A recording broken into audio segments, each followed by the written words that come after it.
현재 일본에서 스가 총리 체제로 들어간 이후에 가장 큰 국가의 과제로 삼은 것은 행정 시스템 개혁입니다. 그 가운데 일본 전문가들이 일본은 한국 행정 시스템에 최적화되어 있다는 의견을 제기하고 있어 논란이 됩니다.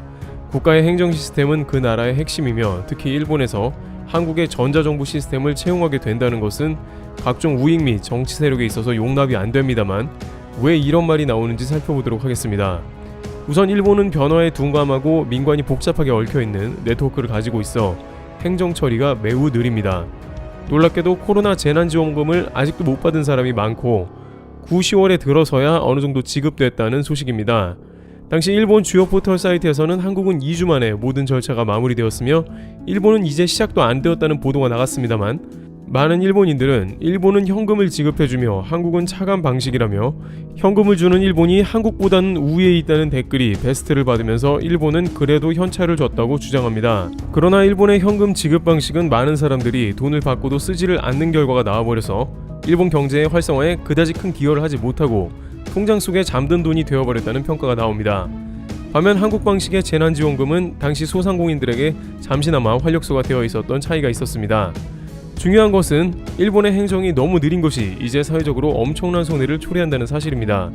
일본의 우편 방식 행정은 한번 실시할 때마다 수백억 원의 우편 비용이 들어가고 있음은 물론이고 우편이 오갈 때마다 누락되는 경우도 굉장히 많으며 서너 차례 오가야 간신히 일이 진행되는 상황이 나왔습니다. 여기에 더욱 황당한 것은 온라인으로 신청한 사람은 오히려 더욱더 재난지원금이 늦게 집행됐습니다. 말로만 온라인인 것이고 실제는 완전히 사람 손을 거쳐야 하는 비효율의 극치입니다. 일본 정부는 급기야 기초자치단체의 업무 부담 경감을 위해 온라인 신청을 자제해달라고 요청하기에 이르렀습니다. 반면 한국은 간단한 디지털 플랫폼으로 재난지원금 신청이 끝나는 등 일본에 비해서 간편한 인증과 신청으로 인해서 국민들이 그만큼 편리했고 시간을 절약하게 됩니다. 결정적으로 일본이 한국의 자존심을 구긴 것은 코로나 방역 실패라고 할 수 있습니다. 한국은 IT 방역을 도입해 환자의 위치 추적은 물론 감염자 동선 파악을 효과적으로 이뤄냈습니다. 그런데 일본 정부도 IT 방역을 나름 시도했는데 그 결과는 매우 처참하다고 전해지고 있습니다. 일본 정부는 코로나19 감염 상황을 빠르게 확인하려고 의료기관 등이 감염자 발생 및 입퇴원 정보, 중증도, 행동 이력 같은 모든 데이터를 직접 입력하고 중앙정부와 지자체가 공유하는 허시스라는 시스템을 지난 5월 도입하긴 했습니다만 의료기관 및 이용하는 지자체는 거의 없는 껍데기 시스템이었고 도쿄를 비롯한 주요 도시에서는 여전히 팩스를 이용해 확진자 숫자를 종합하는 모습이 나오고 있었습니다. 일본 내부에서는 말은 안 하고 있지만 이제 각종 포털을 통해서 매일 한국의 소식을 듣고 있는 상황입니다. 일본은 국제뉴스에서 한국을 상당히 편성하여 한국에 좋든 싫든 관심이 아주 많은 편입니다. 그러면서 일본도 이제 빠른 행정 처리가 가능한 국가로 변모해야 한다는 사회적 요구가 급증하고 있습니다. 결국 스가 총리는 새로운 기관을 세우려고 계획합니다. 바로 디지털청이 내년에 신설되며 한국을 뒤쫓습니다. 일본 정부는 각 부처의 디지털 예산 관리를 일원화하고 부처별로 분산된 정보기술 시스템도 통합한다는 구상입니다. 그런데 여기서 당장 제기되는 문제는 일본 국민들의 행정을 편리하게 바꾸려면 마이넘버 시스템의 활성화가 되어야 한다는 것입니다.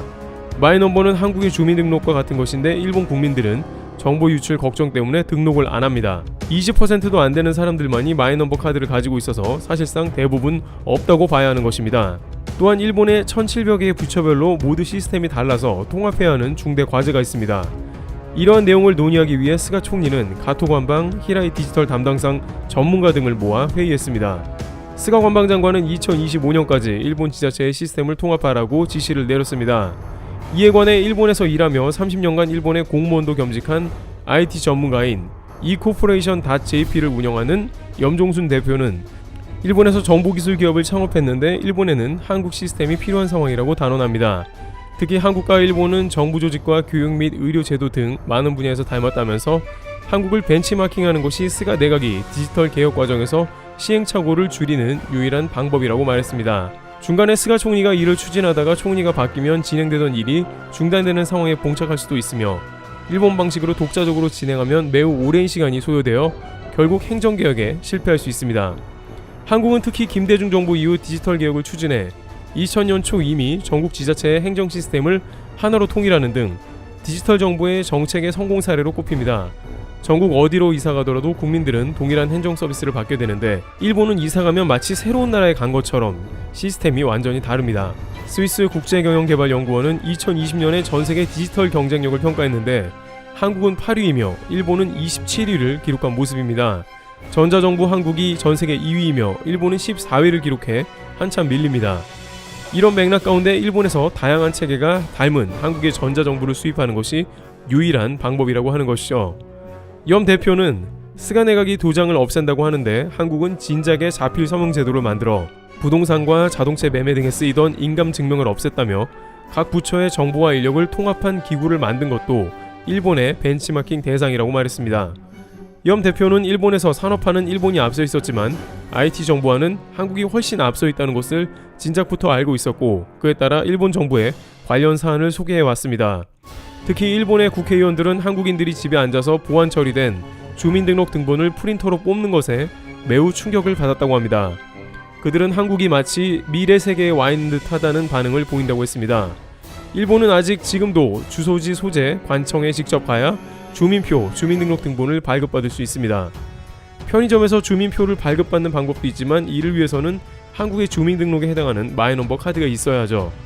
염 대표는 또한 한국인 신분으로 광역자치단체인 사가현의 정보기획감과 기초자치단체인 아오모리시의 시청에 정보정책조정감으로 10년 이상 일하면서 한국의 전자정부 노하우를 전수하고 있습니다. 지금은 일본 총무선 전자정부추진원으로 활동하고 있는 이색 경력을 가지고 있습니다. 여기에서 엿볼 수 있는 것은 일본 지자체는 한국인임에도 적극 행정개혁을 위해 염 대표를 채용했다는 사실입니다. 따라서 지방정부 등에서 원한다면 한국의 전자정부가 일본에 수출될 수 있다는 가능성도 보입니다. 한국 전자정부 수출은 베트남에도 이루어지는 등 전세계에서 전자정부 1위의 저력을 제대로 보여주고 있습니다. 그러나 문제는 일본의 중앙정부에서 과연 한국의 시스템을 정식으로 채용하느냐 하는 문제가 있습니다. 한일 관계는 갈수록 악화되어 있는 데다가 일본 우익 정권에서 한국의 시스템을 일본 중심에 심는 것은 자존심 문제로 여겨 결국에는 효율적인 한국의 전자정부는 배제될 가능성이 높다는 것입니다. 상대적으로 낮은 금액의 시스템을 도입해 국가의 효율을 높일 수 있는 길이지만 일본 자체 시스템을 개발하기 시작하면 막대한 자금도 흘러들어갑니다. 반대로 한국에서도 전자정부 시스템을 굳이 일본에 수출해야 하냐는 반대 의견이 있을 수 있습니다. 한국에서 오랫동안 개발해 놓은 노하우를 외교관계가 좋지 않은 일본에 수출해야 하냐는 것이죠. 결국 양자의 자존심과 역사 문제 등의 갈등이 불거진다면 한국 전자정부가 일본에 이식될 가능성은 낮아 보입니다. 다만 스가 관방장관이 2025년까지 일본 전체의 행정 시스템을 통합하라고 주문해 놓은 상황이고 일본 전문가들이 보는 일본의 행정개혁은 한국 시스템이 아니고서야 사실상 제 시간이 어렵다는 분석도 나옵니다. 일본 지자체도 한국의 시스템을 보고 여러 차례 감탄하며 군침을 흘리고 있는 상황이지만 자민당의 지지 세력은 그러한 모양새를 절대 원하지 않을 것이므로 스가 정권은 난감한 상황에 처할 수도 있다는 전망도 나옵니다. 과연 일본이 자존심을 접고 한국의 일본의 정부 시스템을 구축해달라고 도움의 손길을 뻗을지 귀추가 주목됩니다. 트루티브 여기서 마치겠습니다. 감사합니다.